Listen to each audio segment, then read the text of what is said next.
Hello, ladies and gentlemen. Welcome to episode 490 of the DrunkNerds podcast. As always, I'm Tyler, and joining me, we have the man, backwards again, the myth, the legend himself, Sir Colonel Gables. What's up, buddy?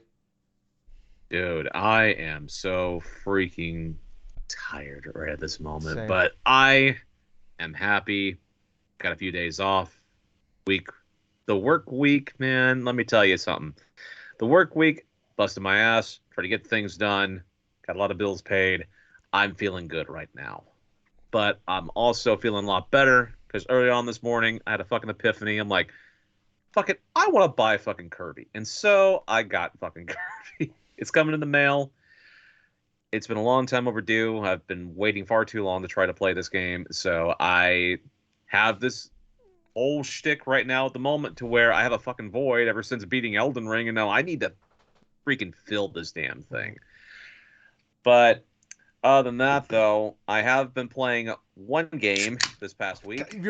You son of a bitch! You're so impressive. He's just so impressive. He did it to me again. You just got to one up me every week. You got to one up me.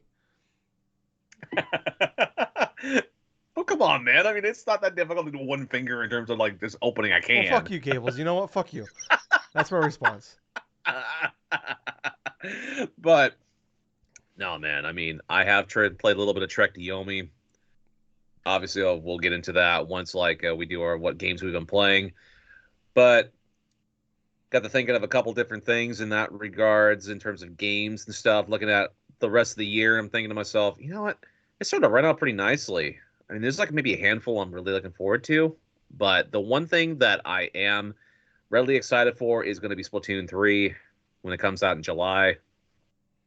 Was it July? Yeah, July. September now. They moved it. September. That's God Um, damn it. Yeah, that's right. Xenoblade yeah, they Chronicles 3 swapped. and them Yeah. switched. So yeah, I am excited Switch. when that comes out in September. Yeah, there you go. Big old switch. But yeah, I'm excited for that. Xenoblade Chronicles 3, obviously, in July. That's the game of July. And it makes most sense to do it because that's one of those slow months in regards to the dog days of summer. Yeah. Oh man, I just burped and it just. Ugh. That's the worst. It's a Walmart. Oh Walmart yeah. pizza.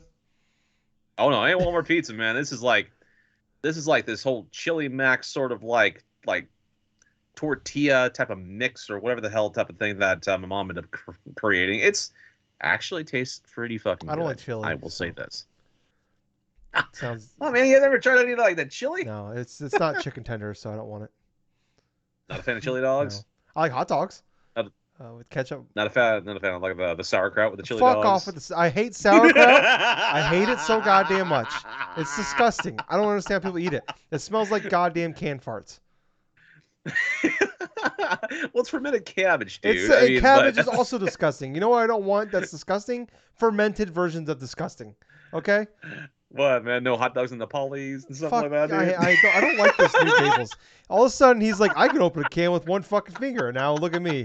I'm fucking shit talking Tyler Uh, about fucking sauerkraut. Fuck off with your sauerkraut. Fuck your sauerkraut. Fuck sauerkraut. Fuck onions too. And chili. oh my gosh. Well, anyway, man, how have you been doing, Doing Tyler? okay, you know.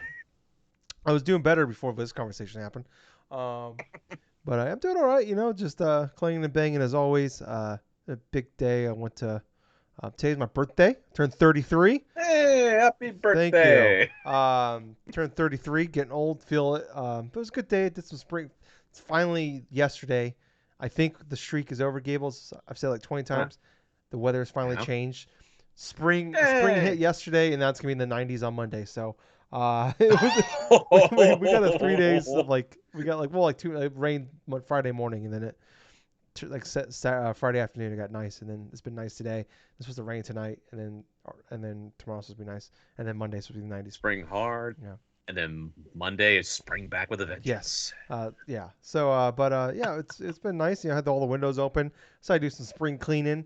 Got a bunch of shit done around that. Got up early. I got a free drink at Starbucks today, so that was nice. So that was Hey! cool. Got one of those. I enjoyed that, and then gave me the boost I needed to do some spring cleaning. So it looks a lot nicer in here now. Threw away some old shit needs thrown away, and then just kind of dug deep and got the pulled up the old sleeves and got in there and got some shit cleaned. So that was good. Enjoyed that. Had parents took me out to we had lunch at Jethro's, which is like a really good like a barbecue place. Like they smoke food there, and it's really really good. So I had that, and then showed you for the show. But I got my sister Yeah. bought me this book. Uh, People that for audio listeners, it's Disrupting the Game. It's the Reggie Fils-Aimé book. I actually have the book on tape as well. I've listened to that.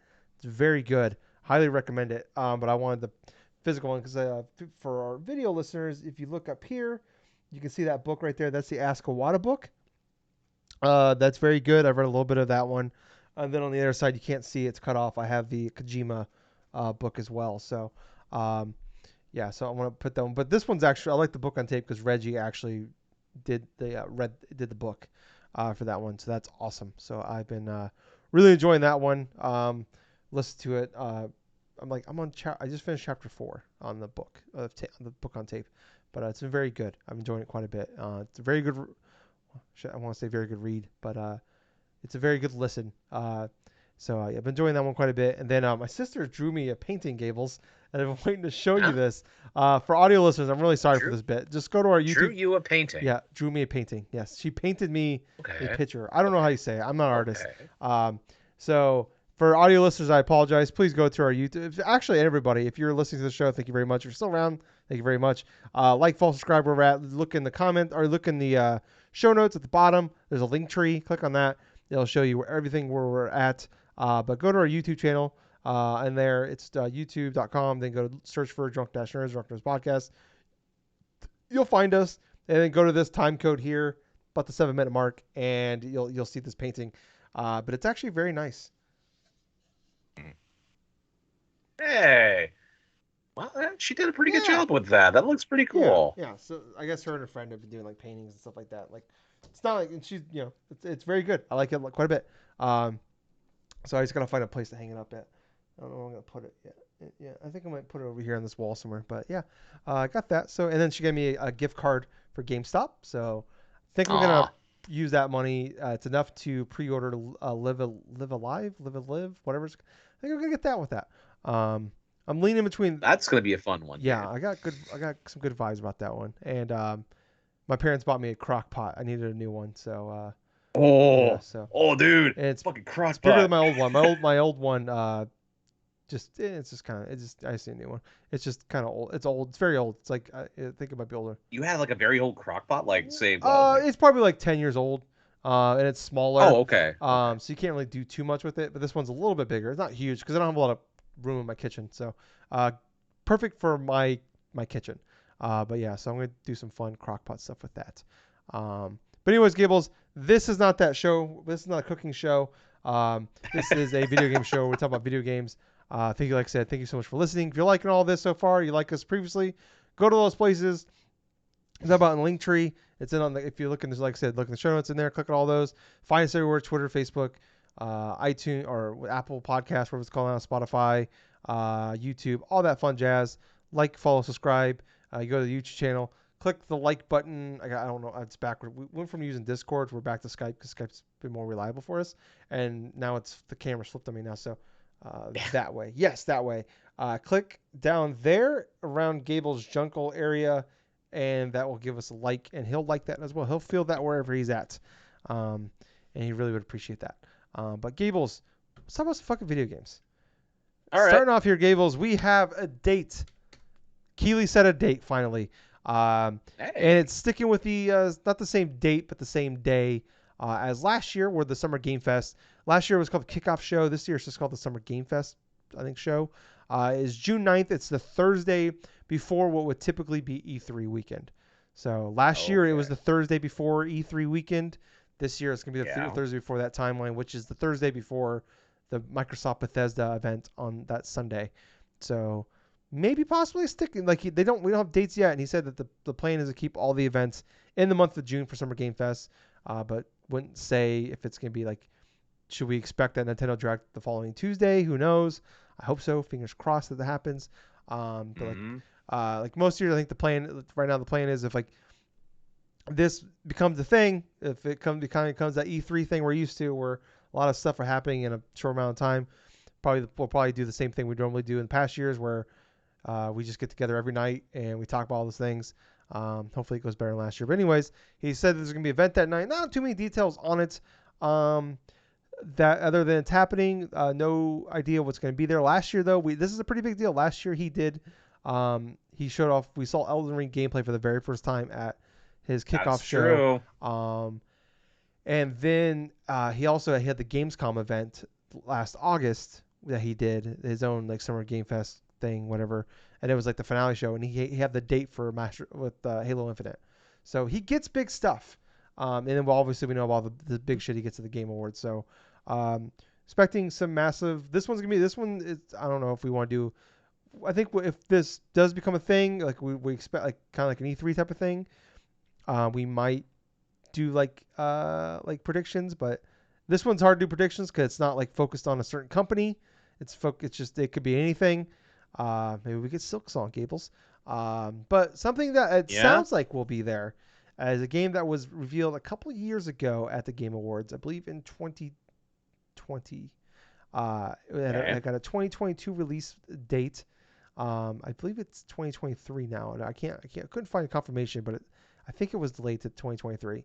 A little game called Callisto Protocol. So last month, Jeff Keighley said I can't remember the name of the studio, but he was at the studio visiting with them. And then this past week, they said expect to see the game in the next month or so. Actually see the game for the first time. If people don't remember, they did a teaser trailer at the Game Awards in 2020 that looked a lot like Dead Space. And these are the people that are making this game are the people that created Dead Space. So, yeah. So they even have, like, if people don't remember, there's a teaser trailer, and they're in space. I believe they're, like, on one of Jupiter's moons. Yeah, on Callisto, a moon of Jupiter. I believe it's Jupiter or it's Saturn. One, two. I can't remember. I should know that. I'm a big astronomy nerd. But anyways, and they had, like, the health bar on the back, on their neck. So it very obviously what they were doing here. So it looked like that's going to be teased there. Especially like I said, Keighley went and visited the studio last month, and then it just so happened to announce this week that they're going to be showing off the game here soon. The director of Final Fantasy 16, who's director of Final Fantasy 14, also said this past week that the trailer for Final Fantasy 16 is done and expect to see that soon.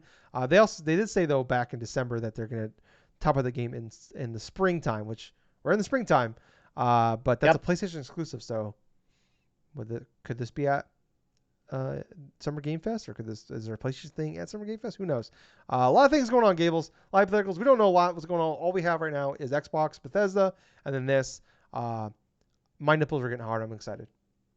What about you guys? Well, this is interesting. It's getting to that time of the year where we are hearing so many different type of rumors, different game companies, different types of supposed leaks here and there, and in regards to the whole thing, in regards, for Final Fantasy 16, there were some little misinterpretations.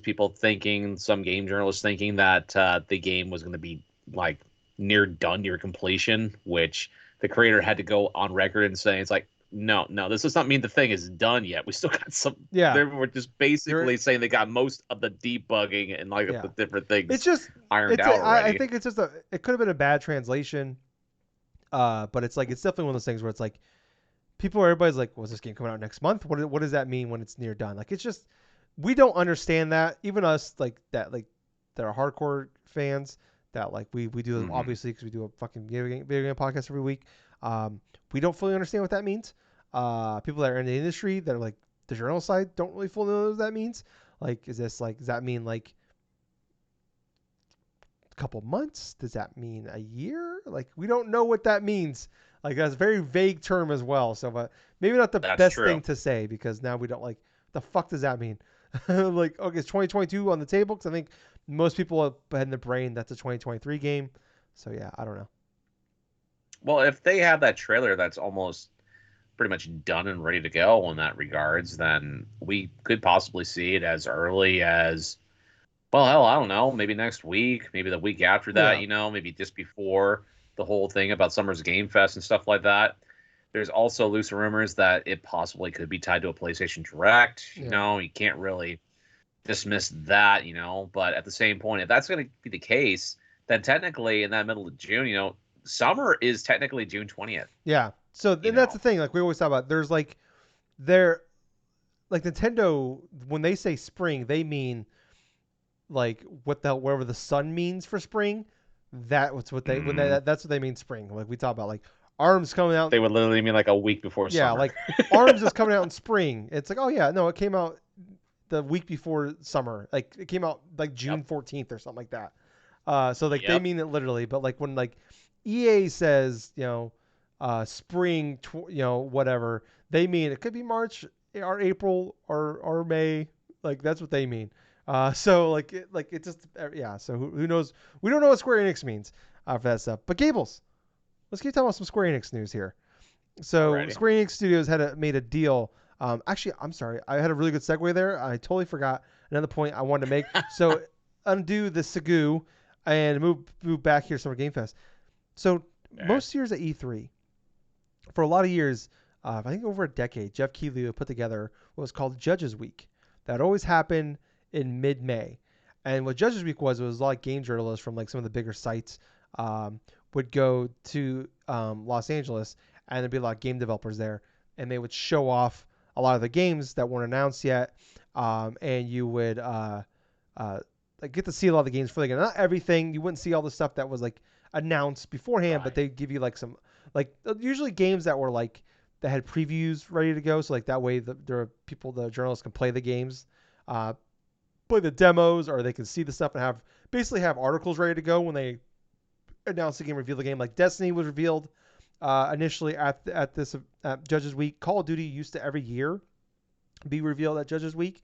They'd have like a big Yep. stage event, show off the new game, show off gameplay, and then journalists get to play for the first time.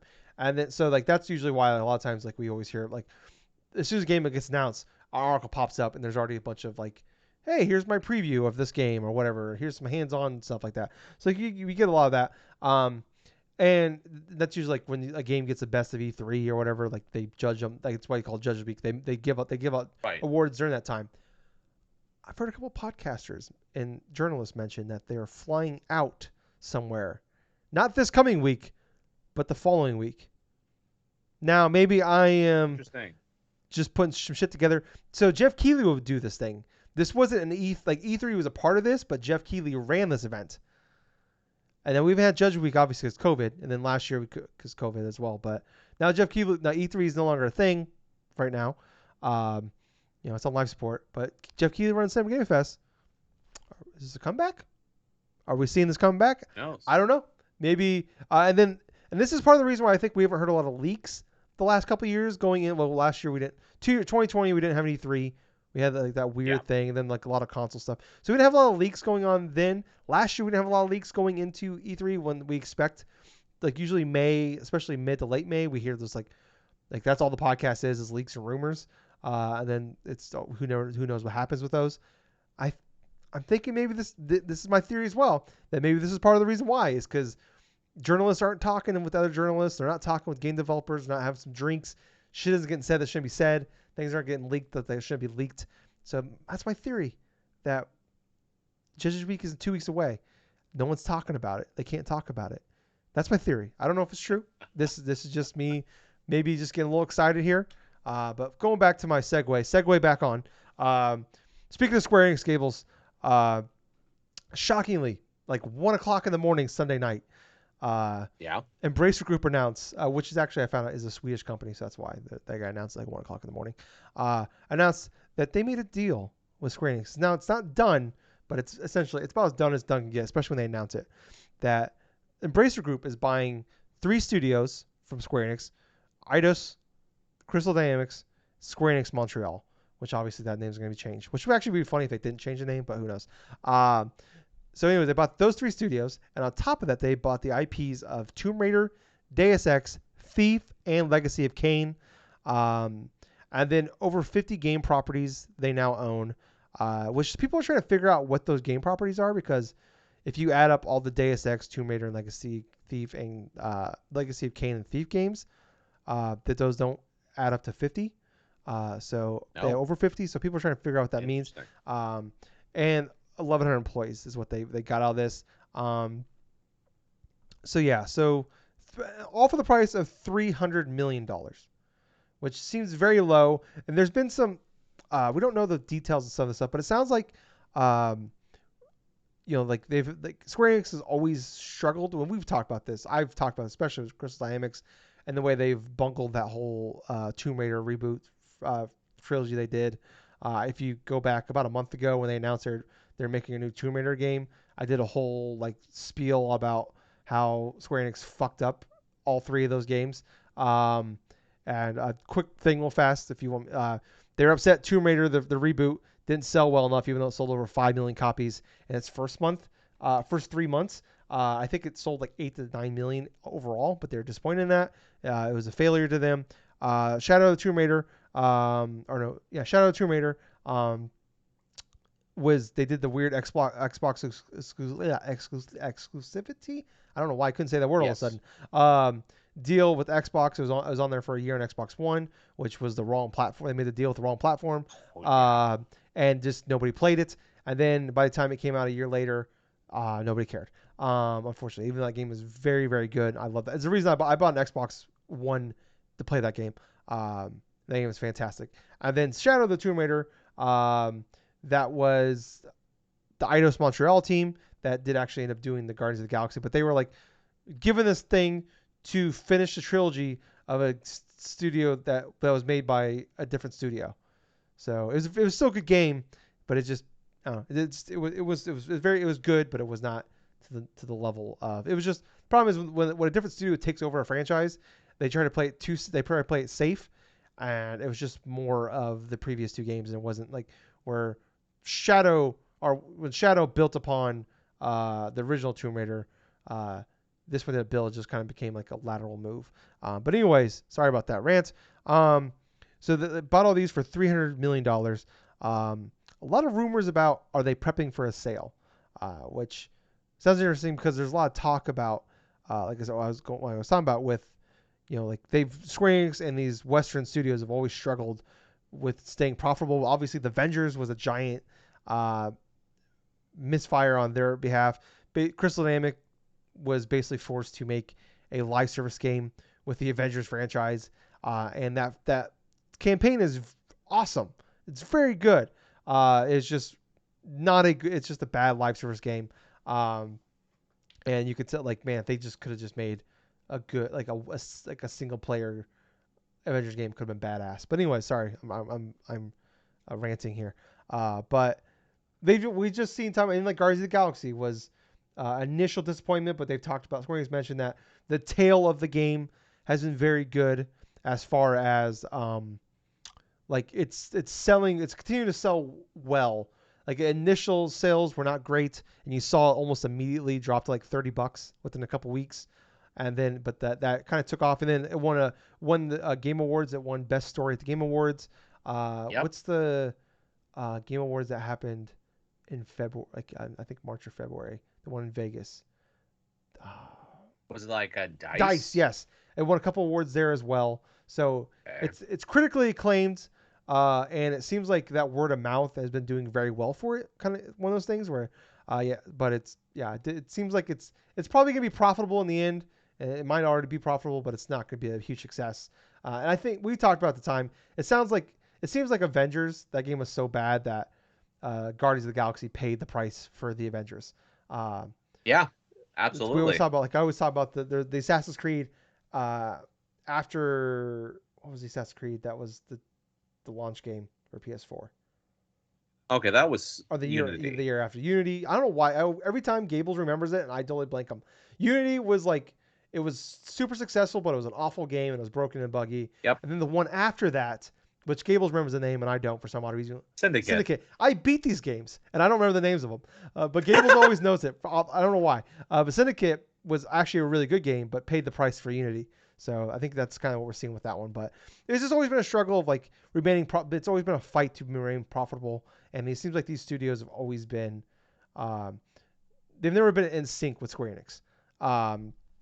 So now it seems like it's just kind of like people were like, it sounds like basically like people were stunned by the price point, what it went for, but it sounds like it's just kind of like more like Square was trying to offload these more than Embracer Group was trying to buy these type of thing. So before we jump into like the Square Enix wanting to sell stuff, Gables, um, what was your thoughts on this news? All right. First off, I thought it was fairly surprising that they went forth and sold off a lot of like a lot of IPs and also the three major Western studios and stuff that they did end up having, including the Square Enix Montreal stuff. Embracer Group, they're no slouches. They have a lot of different IPs that Yeah, they've accumulated and stuff over the past couple of I think they have years. over So they're 100 sort of studios like, now too. yes, yes. And Embracer Group, this is like an entity I didn't even know existed up until their purchases of these studios and stuff. Yeah.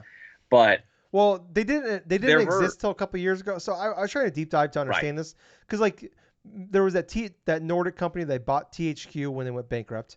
yes, Then they changed their yes, name to THQ Nordic, and then yep, basically Embracer Group was created to become like the parent company of THQ. It's very confusing, but basically they own like Embracer Group is like the top tier, and they own everything else yes. below them. Like THQ a part of that. Like they own like Deep Silver, Gearbox, they Time Splitters they bought. They own a lot of shit. That's interesting in that retrospect because there is some bits of rumors going around that because of the failures that Square Enix had with, like, say, Marvel's Avengers, which I thought I heard somewhere around like a $200 million sort of like loss Um, in I remember regards to that last year they sale. said they were it was a $70 million loss, but that was last 70 year. million. But I mean Okay, that was that could last year. include like they're still working on that game, so maybe altogether it's 200 Yeah, million. to I don't some know. Yeah. extent.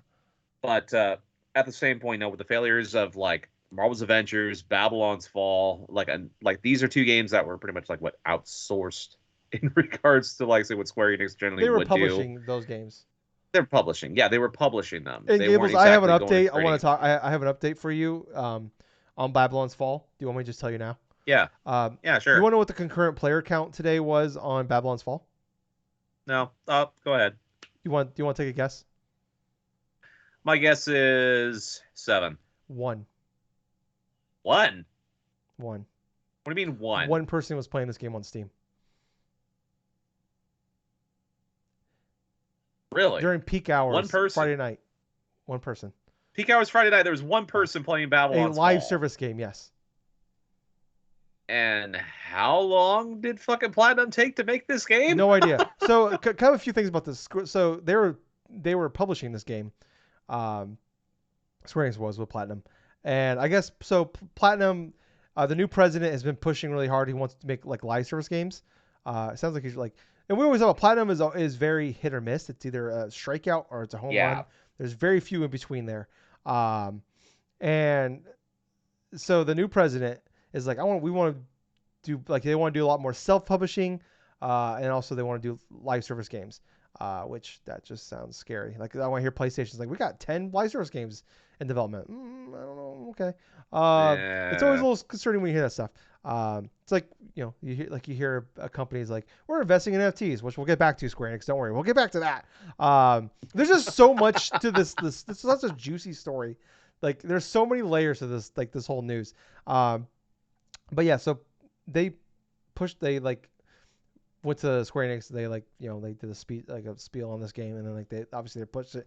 They're publishing it. I guess like somewhere in development, Square Enix like did a massive budget cuts to this game. So no idea if like it's kind of like the Balan Wonderlands news we heard about last week. We didn't talk about on the show, but like the director got fired 6 months before the game. And it's like, did the game was the Yep. game bad because he got fired 6 months out, or did he get fired because the game was bad? And I feel like it could be one of the same thing with this Babylon's Fall, where it's like, did they cut the budget because this game was not going to be good, and they're like, we're just going to cut our losses here, and just get the game out to recoup some of that losses, or is it bad because they cut the budget? It's kind of one of those things here. So yeah, so that game came out, I believe, in mid-March, and within a few weeks, the player count on Steam was 112. And now a Right. live service game has one person. It's I feel bad for the people making the game, obviously, but yeah, it's just yeah. But go ahead, Gables. Anyway, to continue a bit on, I was hearing a couple of rumors that Embracer Group, Square, was looking for someone to go for them, pay a lot of their debt that they had through some of these losses and stuff. And Embracer Group Yeah. was there front and center and stuff like that. And there is some like little inklings, and this is just rumor. I can't prove any of this and stuff like that, but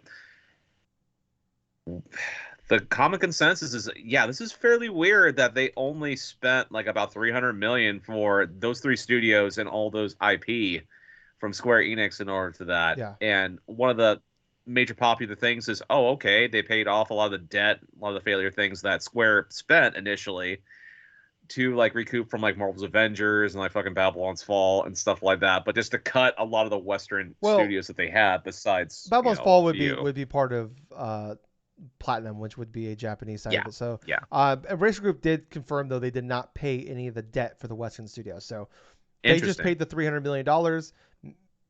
Maybe they're going to take some of that $300 million and pay off. Square Enix will take some of that money and pay off their debt with it. And then the rest of it will go to fucking NFTs, Gables. They're investing the rest of blockchains. The week that was announced that NFTs have dropped in sales 92% year over year. Have dropped 92% year over year. Hey, we're investing all our money. We're going to take all this money that we got. Instead of making like one or two really great games with the Gables, we're going to invest in NFTs. We're going to invest in the blockchain. And you can't make this shit up. I mean, he did that whole thing like around, I think it was like New Year's Eve. He just posted a thing about how they're like, he's really big in NFTs. I mean, like I found out this week that also that Reggie Fils-Aimé is really like a big believer in blockchain, which is just depressing. I also did find out he hates Donkey Konga, which really hurt Gables. That really hurt. One of the most painful experiences of my lifetime was finding out that Reggie Fils-Aimé thinks Donkey Kong is bad. Because that game is brilliant. Gables is walking away, so I'm going to talk about Donkey Kong now. These games are fantastic. Donkey Kong 1, awesome. Donkey Kong 2, even better. Donkey Kong Jungle Beat, amazing fucking 2D platform. Maybe one of the greatest 2D platforms of all time. It's only like an hour and a half long. It is not worth the $50 I paid for it, let me tell you, ladies and gentlemen. But those games are great. I remember playing the shit out of those games. I got really good at a lot of those games. The only downside was they didn't have like the actual people singing the songs. It wasn't the actual bands. It was like the kids bop versions of these songs. But man, those games are so fucking good, so fucking fun.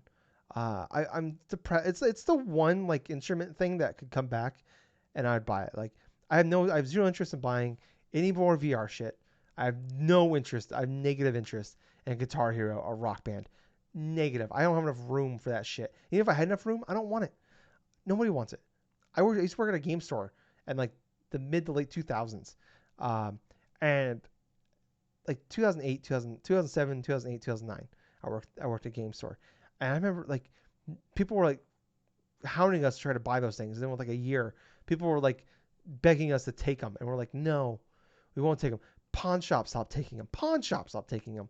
Fucking goddamn Salvation Armies stopped taking them. Nobody wanted them. I'm sure the dumps were like, we don't want them. You paid for this. It's yours now. You find someone else to take it. Yeah. So we don't need those here. But if Donkey Kong came back, you goddamn right, I'd be back for that in a heartbeat. But maybe pay some. If you're gonna do a music game, I don't know. Maybe you're gonna use actual music. Maybe pay for some some licenses on get some actual songs here. But Gables is back now, so we're gonna get back to the thing. Anyways, so that's how I'm gonna make some chicken breast in my. Oh God, yes, Gables, I love you so much. For audio listeners, he just pulled out a dog. He got the bongos out. God, yes. What's funny is he's mentioned Donkey Kong, and the thought to my head is like, I have the fucking bongos in my closet. Oh my God. I remember like I couldn't do the clap thing because like I remember like when I got them for I bought them with my Christmas money, and I couldn't clap because my dad was like my dad would be sleeping and stuff because I'd stay up late and play. So I had like tap the sides and that worked just as well. So like I even go over to like my buddy's house and like because like it just really just heard the it was more vibration than it would pick up the vibration. It would work just as well. So I just like whenever like I did the clap, I just like lightly tap the sides. So that's how I learned to play the game. Yes. But goddamn, what a great fuck underrated game. Jungle Beat, best Donkey Kong games. Heard it here first. Donkey Kong Jungle Beat. And funniest part about it is I bought it from my the workplace that I'm working at now, and this is like back around 2019. So before I ended up working there, and I remember one of my coworkers asked me, "He's like, what is that for?" It's like, "Oh yeah, that's for a game." Yeah. Do you have Jungle Beat for it? I don't have Jungle Beat, but I do have Donkey Konga. Great game. I did find a game. I did find Donkey Konga for sale used somewhere. Games are so goddamn good. I love those games. But anyways, back to Square Enix. This is a weird podcast, guys. Thank you for sticking around with us here. Now let's talk about blockchain. Let's go back to blockchains here. Maybe we should go back to Donkey Kong now. But yeah, they're investing in this shit. Yeah, it just I always go back to this, Gables. I mentioned it before. I mentioned it not too long ago. Square Enix, they're just they don't. How do I say this? They're bad at business, which is weird to say because they make so many great games, but they fuck up like 9 out of 10 shit they put out. Like if it wasn't for Final Fantasy 14, the studio probably would have been bought years ago because it's like they have a lot of great IPs. Yeah. Like Final Fantasy 7 Remake is one of my favorite games to come out in the last, I don't know, 5 years. But Nier Automata, this is the company that published Nier Automata. It's because of special things. It's because of special games like that with Final Fantasy Remake, Final Fantasy 7 Remake, Nier Automata, fucking Final Fantasy 14. They're having to tear down and like build that game back up from the ground up. But it's like that game was so successful they had to stop selling it because they didn't have enough servers for people to keep playing it. When the fuck do you ever hear a company say that we have to stop selling it because it keeps selling too fast? Yeah. And they're doing such a great job of like continuing like supporting that thing. It's like how you guys like you have this thing that you just can't fuck up. But you fuck up almost everything. For every like Final Fantasy 7 remake, there is a Babylon's Fall. There's that Chocobo racing game. This is a studio that put out 4 games in the month of March. Yeah. There's Strangers of Paradise. That game, even though I like that game quite a bit, it's objectively a bad game, but it's a very fun game because of how bad it is. But it is a dark horse game. Yes. Yeah. But yeah. And this kind of moving on here to like, so this is like, a lot of people are like talking about they're prepping for a sale. And about a month ago, I talked about like, there's been a lot of rumors about, a lot of mumblings. A lot of people in the inside talking about, there's like people have been hearing a lot of rumblings about PlayStation's think about pretty close to or in discussions of acquiring a studio, but no one would say what it was, mostly because of NDAs. And if it got out, whoever said something would go to jail or would face very severe fines. Yeah. So sounds about right. After all this stuff happened, multiple insiders, multiple people like Greg Miller talked about it, Jeff Grubb talked about it. Who else was it? I think 3 or 4. There's 3 or 4 other ones I saw talk about it as well. They all heard the same thing, that apparently it was Square Enix they were talking to about buying. And that's something I think a lot of people like when we were on the short list of studios that are companies that made sense for PlayStation to acquire. I think Square Enix would be Square one. Enix was like the first one after the Activision Bethesda thing happened with Xbox. Like, okay, what's the counterpunch for PlayStation? I think the first ones we really out of other mouth was either Capcom or this. But you hear about like, okay, we're trying to cut off, we're trying to make ourselves more valuable. We're trying to cut off, like, I'm using quotation here, dead weight. That's why they're getting rid of the Western studios. But we hear about this too. Like I always use WWE like wrestling as an analogy, but like we're hearing about like all like WWE's like cutting a ton of costs or laying off a ton of employees. They're cutting a lot. They're doing a lot less touring because like to say they're doing all these things, even though they're the most financial like profitable they've ever been. They're making more per quarter than they were in an entire year when they were like the most successful they were in the 80s and the 2000s, like late 90s, early 2000s. The company is literally pulling in over $1 billion a year in profits, or not profits, but over in revenue. And they're still like shedding talent and employees, and they're doing everything they can to cut costs. And it's all about making themselves as valuable as possible for a sale. Exactly. And so they're trying to cut these things off that are costing them money to do that. But even still, I feel like for a PlayStation or a Microsoft, uh, I feel like these studios would fit perfectly with either one of them. Like Microsoft already has a deal in place with Crystal Dynamic. They're the head team making Perfect Dark. Um, Yep. they have the background with the deal with Shadow of the Tomb Raider in place. They have you know we've seen them work with them, partner with Square Enix some of the stuff, especially the Western Studio side. Um, so some by that one. And then like Square Enix obviously has a ton of stuff going on with them, but it's mostly been like they've had like the Final Fantasy 7 is it's console exclusive. Final Fantasy 16 is gonna be console exclusive. Forspoken is a console exclusive. They've had a couple other ones as well. I can't think of all the top of my head. But they've had obviously a lot of deals with them in place. Um, but yeah, I think it makes sense. And I mean, Final Fantasy 14 is a console exclusive to PlayStation as well. Um, yeah, so it makes the most sense. Um, and yeah, I think I would rather like we always talk about like it's like it's exciting for like it's weird because like when we talk about these things like it's always just like weird excitement when like these big studios buy their big studios, but it's also this weird thing where it's like well that's just less third party stuff that's happening. But I feel like in this case like it's like active when Activision got bought by Xbox where it's like that's a good thing because like Activision was like self destructing for several reasons that we've talked about um, on the being sued by the government side and also they've destroyed everything on the inside to continue Call of Duty, and now they've kind of hit the end of the rope on that. Um, and we're looking at this where it's like you take away Final Fantasy 14, like what I just talked about. For every one fantastic thing they put out, there's 9 like complete disasters. Um, and I think this might be the best case for them before they self implode. What about you, Gables? I do honestly feel that way too, where it's like they have had a lot of missteps.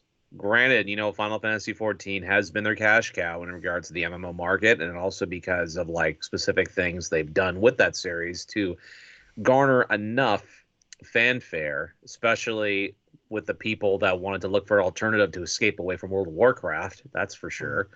But this absolutely would make sense from a Sony perspective because Square Enix is a company they've collaborated with now for over 20 years. And it's one of the key factors to why a lot of their backlog, like a lot of their classic games, are so like renowned on PlayStation systems and stuff. So acquiring a company like Square Enix makes sense on a two-pronged attack to where you have future deals and future game releases that are going to be exclusively potentially PlayStation Yeah. games, but at the same point, it goes back to how successful they were back in the PS2 generation, even before them the PlayStation, where a lot of their major releases and a lot of the releases that gamers remember fondly are games that were from SquareSoft or Square Enix, from like Final Fantasy 7, 8, and 9 to the PS2 era when you had like Final Fantasy 10 and even like 10-2 and 12 and all that other stuff, plus a hodgepodge of other plethora of RPGs that Square Enix released during that time period. And also, come to think about it, because of that backlog and like the whole backlog of games that they've had, this is also a good thing in regards to their whole tier system that they're going through with the PlayStation Now.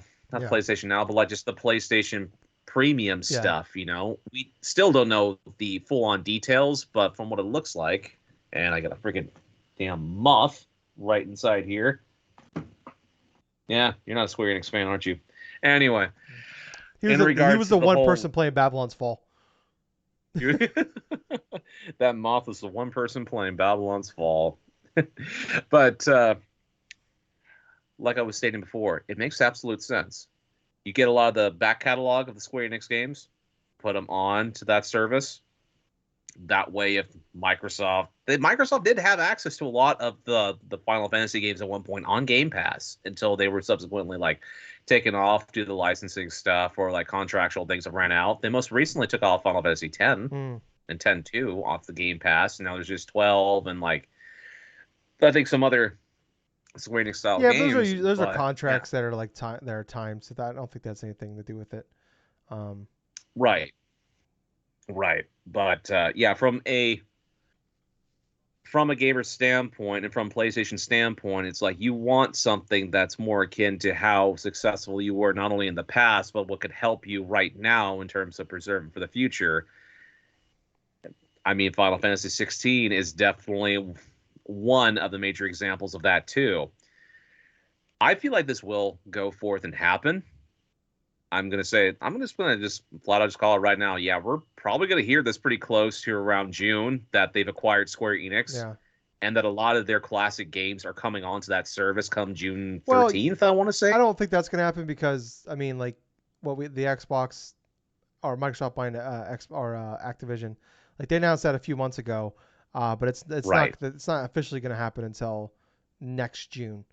Like so right. at the earliest it's like early 2023. So like even if they announce the deal, they can't actually make deals like that until officially. Like they can have a deal with them separately for that, and that could happen. But to officially like make those kind of decisions, like Xbox can't legally, Microsoft can't legally talk about Activision, Bethesda, until a deal comes through. It's kind of like the whole on like Elon Musk like is talking shit about Twitter and the Hmm. owner Jack of Twitter. Like that's actually like super illegal. You can't talk about Twitter until it officially becomes he officially owns it because he doesn't officially own it yet. Because you can affect the stock price when you talk about that, and that could be illegal. Right, So right. and that's obviously like legal, but he's the richest man in the world, so he can pretty much do whatever he wants. And no Yeah. one's So what's $1 billion to well, him? it's not even like fines, but it's just like he could be fined, he can go to jail for that, but he's the richest Yeah, man in the world, yeah. and no one's gonna do anything about it, so he can just kind of do it. But I think Microsoft and stuff like these big like companies won't do that. One singular person and who's untouchable, he'll do what he wants. But um, Gills, I had an epiphany, and I Yeah, think what's it's a that? really good idea. We're gonna move to their story here. So we have just it's a lot of big updates on like sales and just shit like that going on this week. So we talk about Ubisoft and like possibly selling to a private company. Apparently, there's worries about them being like taken over again. Kind of we had Hmm. that with Vivendi about a decade ago. Vivendi trying to do like that. Yeah, Yeah. that's when Ubisoft took a lot of chances. A lot of badass games came out of it. Like we had the Far Cry 3, Assassin's Creed, the UbiArt games, Watch Dogs. Like they took all these chances. A lot of cool things came out of it. Trials, those games, stuff like that. And then they fought them off. And now obviously we heard about their very interested in selling. And we talk about how Yves Guillemot, the CEO of the company, all of his kids have left the company, and he has nobody to like pass the. It's always been a family-run company, and he has nobody to pass it down to. When he retires, and I think he's an old. I think he's in his 60s. I want to say He's an older Yep. gentleman. But now apparently, it sounds like he's willing to sell to a company, but he wants it to keep it so that he can continue to run it. Uh, Instead of like he's willing to sell because he's worried about being taken over again. So he wants to be able to run it, but Gables had an idea. So apparently, there's been some What's rumors that? that Yeez was talking to other companies about merging. And these aren't we can't no one can seem to confirm those, but there were some talks like they had some talks with EA, but it doesn't sound like that went anywhere about merging with them. And a couple others, like bigger companies as well. Um, but I had an idea, Gibbs. What if Ubisoft and Square Enix merged together and became SquareSoft?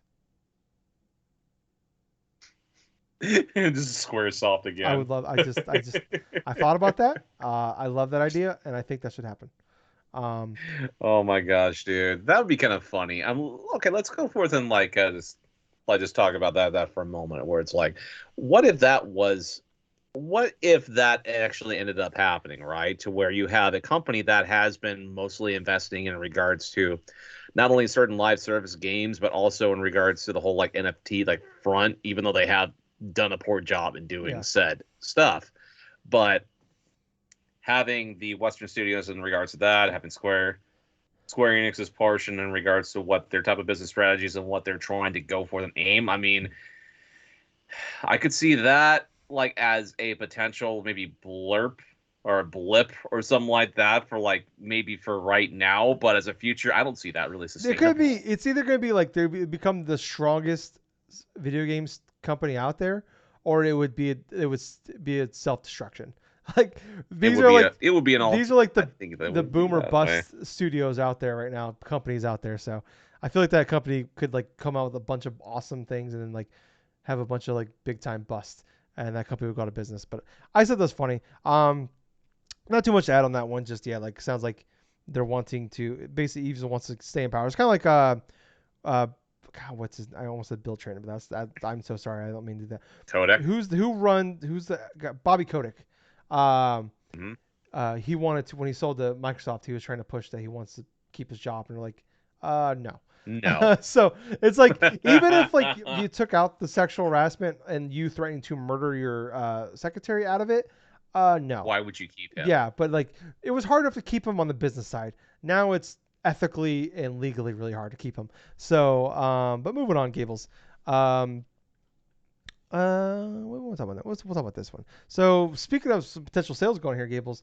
Apparently, so we talked about this. So we had this Discovery and Warner Brothers been merging, and then a process of merging companies for a while now. The merge officially happened, I believe, 2 weeks ago, and we've seen a lot of big changes from them. Like WB owns they own like Bleacher Report, TNT, TBS. They own like CNN, all the HBO, DC, all that stuff. Mhm. Seen a lot of big changes from them. Like CNN Plus, which is like their streaming service, was released last month, I believe it was. And then at the end of the month, after the merger happened, they like, yeah, we're closing that down. So it lasted like 3 weeks where they closed it down. Basically, like Yep. they're just trying to convert everything to just go to HBO. Like we have HBO Max, that should be our focus. Instead of having seven, just have one big one. Um, but like we've seen, like they've canceled a lot of like TV shows. They're just cutting costs everywhere, which is pretty typical Yep. when somebody buys something else or when like somebody takes something over. They try to cut as much cost to recoup a lot of things as they go. And we've heard a lot, like Warner Brothers has a lot of like, and I think they also own 18. Either does AT&T own them or do they own AT&T? I can't remember. I don't know how this. No, I don't. no. AT&T did own them, I think, at one point. Well, because I know That's what I'm thinking. AT&T. Because I remember God, what's the AT&T owned Warner, I think it was yeah Time Warner, yeah but which is also Warner Brothers. which in that regards to that transaction and stuff like Time Warner and stuff like that, actually sold it off to I think Discovery Yeah, in that I don't fully regards. understand all of this. We're not business But majors, but the fact that remains is like the new CEO that's at Discovery right here. A Discovery CEO is going through checking out what's making money, what's not going through, and the guy is notorious in regards to cutting costs and stuff to actually try to get like good profits and stuff rolling through. And a lot of the things that he's cutting is a lot of the fat that has not been selling, has not been going through, and just he's just one of the ones that just goes through and just axes things. So yeah, seeing things like CNN Plus and stuff like being axed after it's kind of abysmal, like it like doesn't even. subscriber count. Well, I don't even know if it was like It's that. It eh, just sounds like, I mean, you give something a few weeks, you're not even giving it a chance. It just sounds like he's just like mm, we're not gonna have we're not gonna invest because you gotta invest a ton of money. They already invested $300 million in this thing, and you gotta yeah, invest hundreds of millions more. It's like Netflix, like up until a few years ago, didn't turn a profit until a few years ago. You got to invest a ton of money. It takes years before you recoup that cost. Um, and just like, well, why invest? We already have HBO Max, or it's like, like I said, you just when you take something over, you're just trying to get that money back as quickly as possible. right. And it's kind of like Disney buys Star Wars, and then there's a million Star Wars movies and action figures and shit like that right away. But anyways, going on a tangent there. But so he's like there were some talks about them being wanting to sell off their video game studios that they Mhm. have.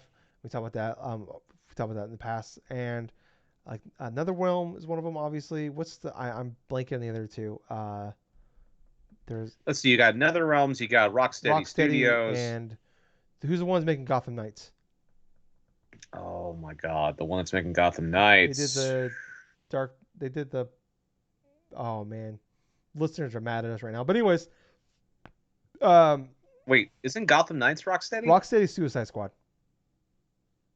Oh, that's right. Um, but anyways, so those three studios are wanting to sell off, but the difference is, they're wanting to sell these studios off, but they want to keep the IPs and then have the company that buys them pay to license Outsource out the them. pay the license fee to make these games. Uh, so it sounds like not a lot Yeah, of people are interested, and if they are interested, probably not willing to pay a lot of money because you're just paying. You got some great studios that make NetherRealm is a fantastic studio. Rocksteady, fantastic studio. The other studio that we're blanking on, I apologize. Very good studio. Top notch studios, but unfortunately, they're all known for making. TT Games is part of that too. They make all the Lego games. Telltale No, Games. not Telltale. TT. Just TT Games. They make the Lego games. They're a part of that as well. So they want to keep but they would not have the Lego IP. It's kind of like they would buy all these studios, but they don't own all the IPs. It's kind of like be like Embracer Group buying all those studios, but not buying the IPs that the studio is known for making. Um, it just doesn't make a lot of sense. You're just buying cost. You're buying some fantastic people, some fantastic studios that are gonna make great games, but unfortunately, all the games are known for making are tied to huge franchises that WB is like now, especially now with Mortal Kombat, that the movie from last year. People really like that movie. Like I should say, really, actually a pretty good movie, and it was very successful financially. And it's actually the most watched movie on HBO Max of all time so far. Um, Hmm. so I understand why they want to keep those, but it's like, why would we want to spend a shit ton of money to buy these studios off you and then pay you a shit ton of money to make those games? And then you guys yeah. So it's just a weird place that they're in right now with all that. Not much to add on that right now, Gables. I don't know if there's anything else you want to say on top of that. Well, to be perfectly honest with you, I don't have really too much more to contribute in regards to this. I mean, I'm not surprised that Warner Brothers was looking into potentially selling off some of these game studios, NetherRealms, TT Games, Rocksteady, because, well, it's like what we were basically saying before. It's like they're cutting costs. They're trying to recoup as much as they possibly can to try to see what works and what hasn't been. And a lot of the things that a new CEO does is go in and cuts a lot of the Mm-hmm. fat and just basically reboots it. Yeah. But yeah, I have heard in regards to the past couple of months, in regards to like Warner potentially outsourcing some of their major properties that they've had, like say with the DC universe in particular. But just trying to think though, it's like where at these studios would be sold to, who knows? But at the same point, it doesn't really affect it right now in terms of the games they are developing at this current moment in time. Yeah. So, Yeah. Obviously. Yeah. hell, we don't know exactly the quality of when they're going to go forth and launch eventually. But at the same point, it's like whoever buys those studios obviously is going to have some good talent on their hands because, yeah. Yeah. Well, it's like Crystal Dynamics. They said that and Xbox said that they're both still working on Perfect Dark. There's no effects change there. Yep. And we've seen that in the past. Like Bethesda gets bought by Xbox, and they're still making Deathloop and Ghostwire Tokyo, which are Yep. PlayStation PS5. PS5 exclusive games. But so the things will change there. So yeah, like Gotham Knight, we know is coming out October 25th this year. Suicide Squad's next year. We have no idea what NetherRealm was doing, but it sounds like they're making the next Mortal Kombat game. But yeah, Yep. it's just like I said, like I mean, these studios maybe don't all get sold to one, like maybe they're not all one big lump sum. Maybe they're piecemeal sold here, like yeah. But it's just like it's like I don't know, maybe Microsoft buys NetherRealm. It's like, hey, make us a Killer Instinct game. Like that'd be awesome. But it's like the excitement level is all based upon like where they go, who they go to, and like if they're able to make the games that they're known for making. Like NetherRealm was only ever made Mortal Kombat and Injustice, which are IPs that Warner Brothers keep. WB Montreal is the name of the studio that's making Gotham Knights. So obviously, if they get sold, Ah, they're all much like Square Enix Montreal. They're gonna change their name. Montreal should just not name their studio companies after the city they live in and the company they work for. They should just make a different name. It's just bad juju for you guys. But Gables, let's move on. We're gonna we got a few more like smaller topics here. We're gonna make these kind of quick because we all are right. running long on time. Some other news this week, Gables. Prince of Persia, the remake that was supposed to come out in January 2021, that got delayed because everybody hated the trailer that was shown off for it. And then it got delayed like 2 months, and then got delayed a couple more months, and then it just got delayed inevitably. They announced this week that oh god, what's the name? Ubisoft Montreal. Once again, Do not name your studio after the town you live in and the company you work for.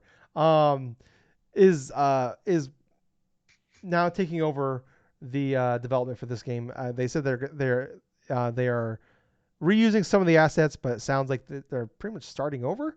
Um, so for a game that's supposed to come out in January of, it was announced in late summer 2020.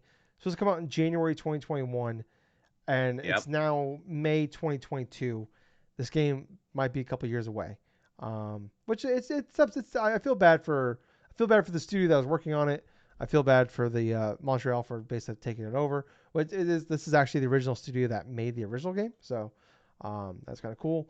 So it's in better hands. Yeah, possibly, yeah, but it could be one of those things like um, that. Maybe it's just so far gone that it's I don't know. But I mean, like Final Fantasy VII had to like after multiple years in development, switch studios. That game sounded like that game was going to be in development hell and never come out, or if it did come out, it'd be bad. And it was awesome. We're seeing that right now with Metro Prime 4, so that could potentially be really good too. So it doesn't mean it's bad things, but yeah, it could very well mean good things. So um, next up here, so apparently PlayStation started hiring people for a preservation team. No idea really what that means, but it sounds like they're working on, doing a better job of kind of preserving some of the older games. Whether who knows that means PS3 games will be played on, be able to like downloadable on PS5, or if that just means they're gonna do a better job of like making so older games are actually playable on there. Who knows? But that's good news. Or maybe not losing a lot of the assets or something like that to some of their classic Yeah, IPs, which I think that's happened a couple of I different mean, times with there's a them. lot. I remember like there was like I remember I think like was it medieval or yeah, something? no, yeah. But I remember there was like the Capcom announced they were doing that Mega Man collection. I think like it was like the game for the original Game Boy games. They were doing a Mega Man collection years Yeah. ago, and then the game got canceled because they lost the code for the original Mega Man games. Um, so like the code for like the original like code that you need to do to remaster and remake games is gone. So it's fascinating when you hear Wow. about that kind of stuff. Where like back in the 80s and 90s, no one just thought to keep that stuff, or it just something happened and it just got erased. Or it's like you hear about like Yep. there's a bunch of like Doctor Who, which is like been around for like 60 years. Like there's dozens of the original episodes um, are you can't find them anywhere because they just Oh. taped over the original tapes. So I mean, you hear about that shit all the time. Where there's just so many like, but that was 50s and 60s where tapes were really expensive back then. So yeah, like, but anyways, moving on here. AEW Fight Forever, which is the AEW wrestling game that they're working with Ukes. We finally got some more gameplay for that one. There's been some rumors that, and I've talked about this in the past, that it's a rumor to come out around September. The big plan is like do a major push. They have All Out pay per view during Labor Day weekend, and Oh, they want true. to originally they want to release it I think last September, and then they were planning on releasing it. There's the Memorial Day weekend. They have their big pay per view event. They want to release it in May. Now it sounds like September. Apparently, there's a lot of. It sounds like the relationship between Ukes and AEW is bad. They're not getting along. The game Uh-oh. is way over budget. It sounds like they're both sick of each other, and this might be a one and done kind of game for them. It's just been Oh it's been boy. kind of in development hell for a while. Who knows who's the issue with that? I mean, we've seen Ukes have issues with WWE as well, for good reasons. But maybe it's a Ukes thing, maybe it's an AEW thing. It's their first game they're making, so maybe obviously they don't understand that world. But apparently, some of the stuff coming out of this one is not. These have not been confirmed, but these are rumors that around 50 wrestlers will be in the game, and Owen Hart sounds like he'll be a playable character in this game, which will be the first time since he passed Hmm. away in 1998. So he has not been a part of WWE in Yep. any sort of way since he passed away um, in their off their show. So that's a big deal. Um, That's yeah, interesting because Owen Hart's likeness and stuff instead of a video game, like you said before, has not been put in after he yeah, died. And that was mostly because of his yeah, wife and stuff and the legal disputes with WWF at the time. The last thing I can remember him being inside in terms of video game wise was WWF Attitude. yeah. That was one, and I do remember WWF Raw for the Super Nintendo. Yeah. That they did Yeah, have Owen Hart inside yeah, there as well. he was still live then for that. So Yeah, yeah, so which cool. I mean, they are doing the Owen Hart tournament right now on AEW, so that's a big that would be fantastic. It would be such a fantastic story if Owen was in that yes. game So coming it's up. awesome that he's kind of I understand where his wife's coming from, but it's awesome that he's kind of being brought back to wrestling in a way. But moving on here to the last thing, we got a new Mario Strikers trailer. It's only in Japanese though. Um, but like GameSpot, IGN, everybody just kind of put it on the YouTube for us to watch. It's a 4-minute trailer, kind of a deep dive. I imagine that anytime now we're gonna have a US version of it, so we can understand some of it better. We got some of the gist of some of the gameplay. Like it looks like everybody's got like ratings basically, like that bars like for power level, speed, stuff like that. We have the supercharged shots are back. They count for 2 points. A lot more customization. But yeah, it looks. I mean, I thought pretty good. Gables. What about you? All right, there are a couple questions I do have about this game. I mean, before I get into those, though, I would like to say that yeah, the gameplay that they showcase that looks pretty good, in my honest opinion. I mean, you see little bits of tricks and techniques, a lot of super moves, and a couple questions arise after I watched this initially, at least the first couple of times. Is like, one, is this going to be the final character list of this game? I mean, Yeah. there's 10 characters. There is definitely Nintendo has done it with previous sports games on the Switch already, to where they've had characters launch Yeah. after, sometimes even like a few months after, or even in that launch year, to where there's multiple characters or modes that get going Yeah. through. So like Mario The next Tennis and question up, stuff. They had. Yeah. yes, like Mario Tennis, like Mario Golf Super Rush. My next question is it going to follow on the same lines as those games and be sparse on main content and just have what they initially have up until maybe like a couple months later or wherever, when Nintendo decides, oh, okay, here's some new modes, here's some new this and that. It's like that's the main questions and the main fear I have for this game after this trailer. Because they showed us some good stuff. And granted, this is the exact same thing they've done before. They have a pattern of doing these with your sports games. With Mario Tennis, Aces, with Mario Golf Super Rush, to where the game looks pretty fun. All these little gimmicks, all this and stuff.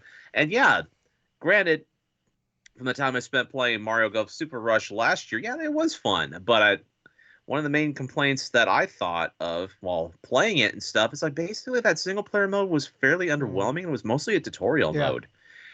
But with this, yeah, those issues, those questions arise and stuff. But at the same point, it's like I could be wrong about this. I mean, I could potentially be wrong about this, and they could have like maybe like a fleshed out tournament mode inside this thing. They may have some like characters, like some more characters that we have not even seen yet. I mean, it also is interesting that they haven't said much of this game other than this one trailer that's in Japanese and stuff like that since the launch trailer, and the game releases next month. Yeah.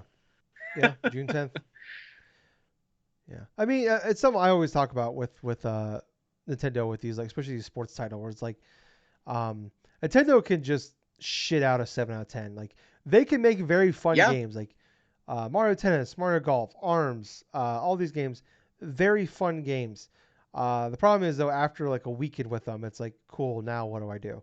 Um, and Nintendo Switch Sports, we're seeing that same mm-hmm. thing when like the game came out, and people are saying it's a very fun game. It's a good game to play, but it's like, especially if you're not like all these games come down to if you have people to play with regularly, like Well, yeah, friends, which absolutely. they have the online stuff like that. But it's like, yeah, if you don't like have like, or like even like the Mario Party kind of games, like if you're not regularly playing with other people, um, like especially with like Mario's online where there's no party chat or anything, it's like so you can't talk to people. Um, yeah, like what do you do? Like, so like that's what when I said the same thing last year when they announced with Mario Golf and they announced that, I was like, everybody was really excited. I'm like, cool, but like, what's this game gonna be? Like, I buy this game on Friday. What am I doing with this game on Sunday? What's bringing me back Sunday? What's bringing me back Monday? What's bringing me back next weekend? And like that's the same thing I'm saying about this game. Like, they could put out a game that's gonna be very fun and people are gonna talk about how fun it is to play, but it's like, am I getting like if I'm sitting here by myself, on Tuesday, the Friday after it comes out. And it's like, what's drawing me back to keep coming back? So that's what I'm Right. like. Yeah, this game looks like a ton of fun. I'm like, but if I played it, it'd be a great time. But it's like cool. But like I said, what am I gonna be doing 5 days now? 2 weeks from now, and like how good and Nintendo has not done a good job of showing us um, adding content to games afterwards. Like they announced the same thing True. with Mario Golf. Like, hey, we got content afterwards. They released, I think, one more course and a couple more characters, and they were done. So it's Yeah. like, we can't even trust them when they say we're adding content. But it's like, I don't know, but Mario Kart, we got 8 years later, we got fucking DLC for. So who fucking knows? They're just all over the map. That's Nintendo for you. But Gables, we need to move on to. That's it for the news this week. Okay. Let's move into what we've been playing, and we've both been playing the same game. I beaten the Yes. game. I beat the game today. You played the first, I believe, you said 2 chapters.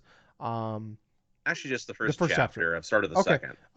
So I mean, Gables, okay. What's your initial impressions on this game so far? All right. So I do love the look of the style of it. It's definitely got like styled right after the old like Japanese samurai movies and stuff. The black and white, the whole aesthetics, the whole the culture things. I do like how it remains faithful to those original like origins in regards to like having all Japanese like Yeah. voice acting and stuff, having some subtitles and stuff. I actually am getting a little bit more into the story of it than I thought I was going to be because it's like a stereotypical sort of like an action sort of like an action movie type of things to where you're a kid, you're being trained by your sensei and stuff like that, and all of a sudden shit goes down. These bandits attack your village and this and that. So that type of trope and stuff where the hero has his home attacked and stuff like that, and someone important gets killed, and so he has to try to seek like some It's revenge. sort of like revenge and stuff like that against whomever launched these bandits upon his village and this and that. I decided to go upon the game's recommended setting, which was quintessentially the type of mode and stuff where it's like, hey, do you want to join the story mode, blah, blah, blah, and so on and so forth.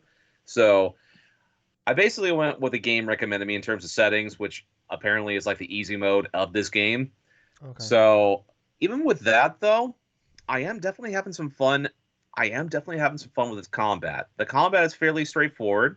You have your standard like a combination attacks and stuff. Like you can do your basic like X attacks, and then the Y is like the whole like strong attacks and stuff. A is more like changing the rotation of like your character, and it's basically sort of like a mix between a 2D and like a 2.3, like 2.5D sort of like type of style and stuff, to where sometimes you'll travel from like the foreground to the background, like coming towards the screen or going forward towards something, or maybe it'll be like a side scroller at specific points to where you have enemies on both sides. They're trying to launch like a pincer attack on you, and then you can go forth and like press the left bumper or something like that to quickly counter something, and then like do that, a quick parry or whatsoever, and then just go for the one slice and this and that.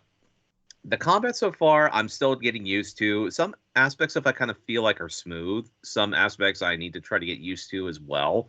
Like, I'll have the tendency to try to press the parry button too soon. I end up getting damaged anyway because the timing of it, I'm not entirely useful. It kind of feels like it's too, like, like I am like just doing it too Mm-hmm. late in regards to it. Like I'm not matching the time like on sync like I'm supposed to. But I'm kidding that more so of me not being familiar with the whole parry system of that game itself. But my main things after about playing through one chapter, going through the initial thing, then all of a sudden like chapter two starting and then doing this and that. The game looks good. I do like the voice acting. I do like some bits of the story stuff so far because it's more like a typical action movie in that regards. So basic stuff whatsoever. The gameplay, for my honest opinion, does remain mostly consistent. Pretty nice. It's not like say amazing. It's more like a standard sort of like action game. You have your light attacks, your heavy attacks, and this and that. And so far, it's not bad. Mm-hmm. What were your thoughts, Tyler? Since you've played a lot more of this than I Yeah, so I have. beat it. It took me about 3.5 hours to beat. Trek to Yes, Yomi. Trek to Yomi. I just want to keep saying Trek of Yomi, so it's Trek to Yomi. Um, yeah, I beat this game, and I don't know why I beat this game. Um, this game is so close to being great. Like they do like this game doesn't really do anything bad. Um, it just they I don't it's so hard to talk about this game because like it's one of those games where it's like like I talk about like Strangers of Paradise. I keep going back to that one. I apologize, people, but like that game is not a good game, but it's so bad at like the story parts that it's a fucking awesome. But it's not on purpose Yeah. bad. It's just bad, and the gameplay is actually pretty fun. So like it's a bad game, but it's like there's a lot of fun to find in that game. And this problem with this game is like they don't do anything bad. They don't do anything good. So like I've used this game as an example a few times in the past where like Prince of Persia, the one they put on 360, the one where you had to buy the DLC to get the ending to actually play the last chapter of the game. Right. Right. I played a good chunk of the game. I remember back then, and I remember telling somebody years ago, these are like years before we did the podcast. It's the most average game that I've ever played. Um, and I think this might have took that mantle for me. This is the most 7 out of 10, 6 out of 10, whatever you want to call average. It is that. There's nothing bad about this game. There's nothing particularly good about it either. Outside of the art and the design of this game, it Yeah. is gorgeous. I think that's probably what kept me going through this game. It's got that. It's very much like that Limbo Inside type of style, especially Limbo because it has very similar art style with a lot of black, white, and gray. Um, but yeah, like I said, the style is really good. I like the voice acting. It's all like I said, it's all in Japanese. They do have some subtitles, but it's part of the problem is though with sometimes this art style and this with the subtitles is that the subtitles are white and it would be the subtitles are going on like a white background, so I couldn't really read them or Oh like no. the way where like where the colors are the color scheme is where I would lose my character because I can't like where the fuck especially when like you would like get to a new area and then like the area would change and like all of a sudden you're like it's like you're moving forward and backwards not just like left and right and like it would change it has like tank controls in certain areas like you're just running you run through this corridor and you're still holding that button but now you're like facing a different direction so now you're just like going the opposite direction which is always really annoying when games do that but then like, wait, where the fuck am I at? Oh, I'm getting attacked. Wait, there's an enemy right there. I didn't see him. Um, like I said, the parry system just feels off. Uh, it just Okay. it I like I'm not the best parrier in the world. I'm not gonna act like I am. But I'm pretty decent at it, and I usually get pretty decent throughout the game. Um, and I just never like there's like the blades like when someone goes to attack there's always like the enemy's blade will kind of light up and that's supposed to be your system to Yeah. like let you know to like okay counter here and I just never could figure out like I would do it but it always felt like on accident but Yep.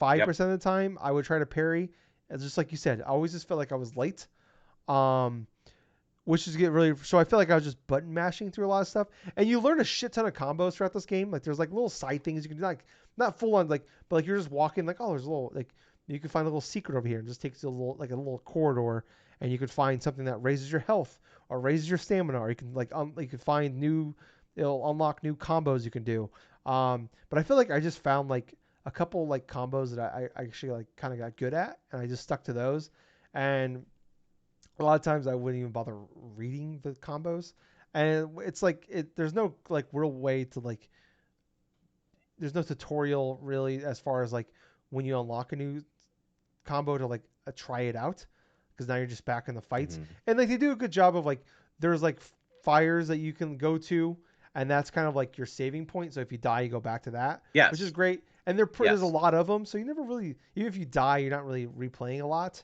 um Yeah, you're not really going back into like something far yeah you're away or not something in losing terms of a anything when you checkpoint. die. They got a hell of a lot of Yeah, they do a very good checkpoints, job of it. dude. So yeah, like I said, even if you die, you're only backtracking at most maybe a minute. Maybe like a Yeah. minute. Yeah. Um, but yeah, like but they're like so I guess you could fuck around there if you wanted to and try and learn some new combos. But it's like, well, I'm already good at these, so why would I fuck around with anything else? So I feel like I was just kind of button mashing a lot of it. Um, And like I would get frustrated in some battles where like especially when there's a lot of enemies on the screen. So like the enemies can like move to the foreground, the background to go around you or avoid attacks, but you Yeah. can't do that. So a lot of times, like you said, like they do the pincer thing where like they trap you, or like I would get pinned up against the wall and I can't like I'm stuck on the screen. I can't move back or forth anymore, and I can't get around an enemy. So then I just get like pushed into the corner a lot. And sometimes it'd be like I'm fighting a guy, and then the guy that's behind me, the one guy behind me, moves around to get in front of me. And it's like, well, now I'm just back to a corner now. And I died 90% of my deaths was because I just got trapped to a corner, and there's just like there's nothing like, Uh, and they just once you're in the corner, they're just relentless on you, which you can argue, well, don't get trapped in the corner, dumbass. But it's also like it's kind of hard not to get because like if you get like sometimes when you get hit sometimes or you like you parry, you kind of move back sometimes. And like I said, you can't move like if someone's you can't push them back at all. So like you're just they stand their ground. They don't move. The only way to move them is by murdering them. And sometimes you got to create some space. And so that was very there's a question. There's also a question I want to ask you and stuff. Have you come across any type of button delay? no, I don't think so. But like maybe that's part of the parries. I don't know. I've had some issues like in the game where like I don't know if it's a bug or what, but like I'd be like in a cutscene and like the voice acting would be going on, and then all of a sudden the voice acting would just stop. I Oh, know okay. I the haven't encountered that subtitles are yet. still going. It happened like in the second half of the game. Just all of a sudden, like I think Huh. chapter 4, like not all the time, but like I like mid cutscene, the voice acting would just stop. Oh, And then like wow. it would finish the cutscene. Still the subtitles would come up. I can read those, but it just got silent. It happened multiple times, including the last cutscene for me, where like there's just no, just me in silence reading subtitles. Um, Hmm. like it's about, so the game like uses like lights and fires to kind of like guide you where to go. It's like okay, like it's kind of like in Doom, they use the green lights to kind of show you this is the way to go. So, like that's kind of like showing you Yep. that's the critical path. And this game kind of does the same thing. Like there's like lights or there's like torches in the background or there's something going this way. But sometimes you'll have multiple directions that have lights and fires. So it's like, well, which one's the main path and which one's the side path? And that kind of drove me nuts because like, well, now I'm just guessing here. And it's like, okay, so one of these is the side path, one of these is the main path. And then like, okay, well, I want to do the side thing because I want to find like the more side paths you do, the more um, things you're going to find to increase your overall health or your overall Yeah. stamina, which is important in this game. Um, then I'm like, oh, I went to the main path and I totally missed that now because like why is like some of the stuff like some of the side stuff is kind of like it's very sneaky. Like you barely notice them. And it's like, oh, there's a little path right there. I can go down. And that's kind of cool. But it's like those times like, okay, I can go left or I can go right. But they both have lights, so I don't know which one's which. And then you just kind of like, oh, I'm gonna go this way. And then like you go and like some of them like could be a minute or so long. It's like, well, now I'm just on the critical path and I can't go back now. Well, fuck. Um, and like I have a problem with like so another problem with me. There's a lot of problems in this game. For me is that I could never tell when I like hit the enemies or I got hit. Like you play an Hmm. FPS game or like you play like Ghost like it's hard to like I don't want to compare it to these big budget games, but you play these other fighting like Streets of Rage 4 or in like Streets of Rage fucking 2 on the Sega Genesis or any shooter game. There's always a little you always can tell when you hit somebody or you can always tell when you get Yes. hit. In this game, I could never tell if exactly I was hitting somebody or I was getting hit. Only way I could tell I was getting hit was like I could see my health bar going down. I could never really tell if I Ah. was hitting somebody, other than you would see some blood splatter every now and again. But well, is that my blood or is that his blood? I can't tell. Or is that blood? I don't know. Or is that just like the ka-chings of the knives of the swords hitting each other with the sparks? I don't know. Um, so that was kind of a problem. And then like another issue I had was like one of the combos I learned was a lunge attack. So you hit like whatever Yeah. direction you're facing and you hit the X button, you do like a lunge with your sword. And it's a very effective move. But if you miss it, you kind of leave yourself wide open to get like a hit the combo.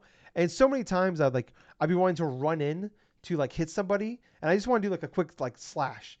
But because I'm holding down that left trigger and it's like you like it's gotta be kind of fast paced. You can't just like run, stop, and then hit the X button to attack. You gotta be quick about it. So there's so many times where like I do the lunge thing, but like I wasn't quite close enough, or they like blocked it when I wasn't trying to lunge. I just wanted to do a like a slash attack, and now it's like, Yeah. well, I just fucking lunge against air. And eventually I got better. I learned like other ways to like kind of work around it, but I never got great. Like I never really felt great. Like I started using like the combat roll a lot to like dodge, to like replace the parry system. They use the combat roll, which is the B button. I thought that was way a lot easier. Um, and I know I'm being really harsh. I'm saying pretty much all negative things about this game.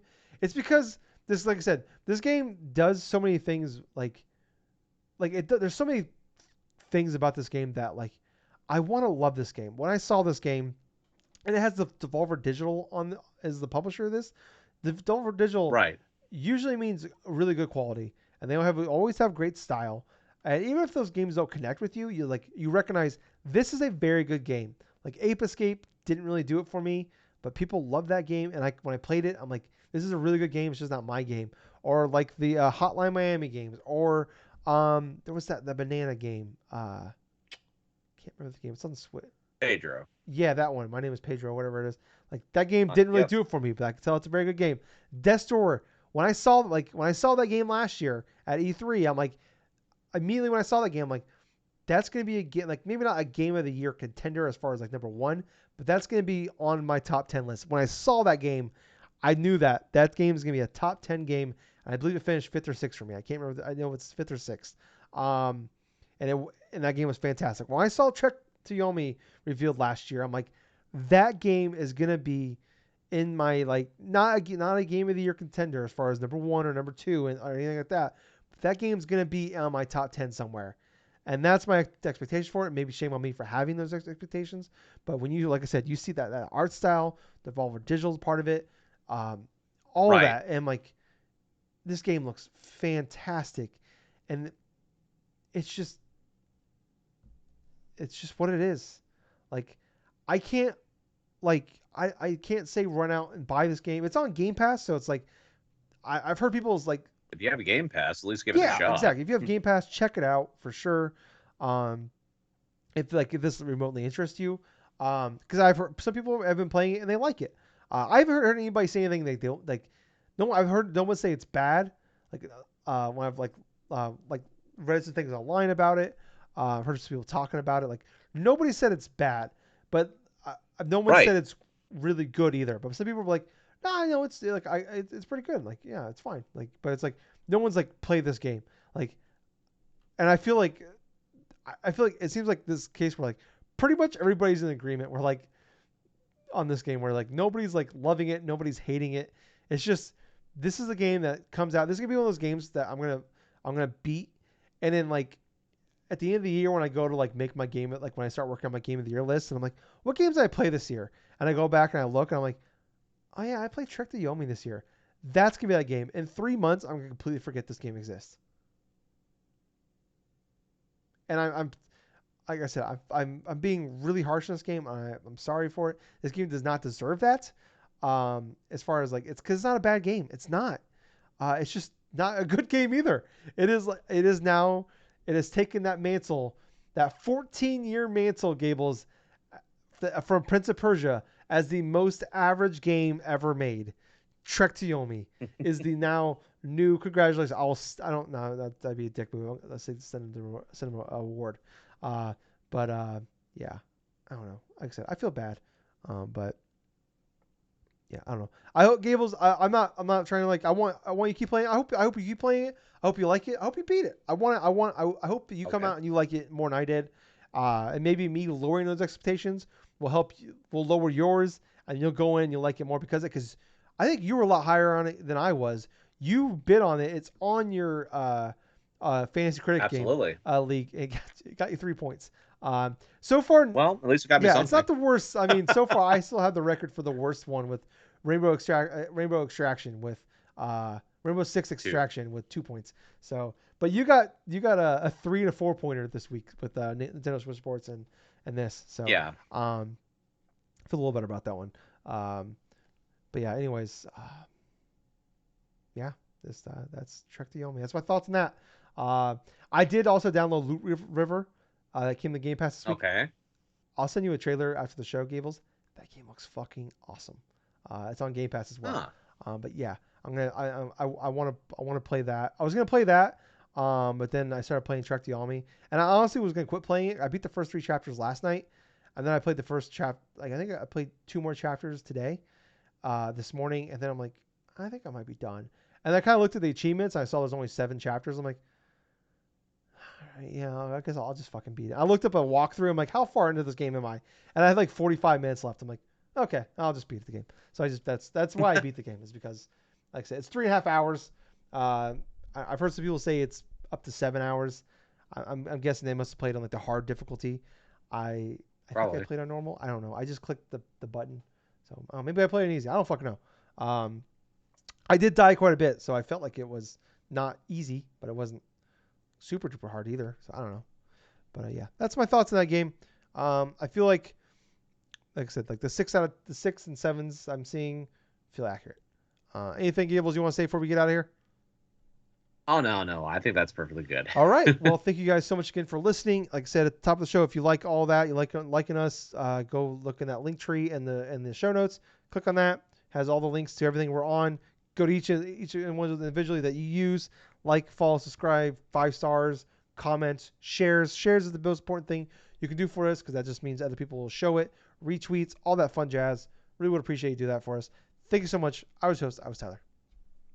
And I have been Colonel Gables. Until next time, everyone, have yourself a fun time, play some fun games, and thank you for listening to another fun-filled episode of the Drunk-Nerds Hey, podcast. Gables. Yep. Too sweet, baby.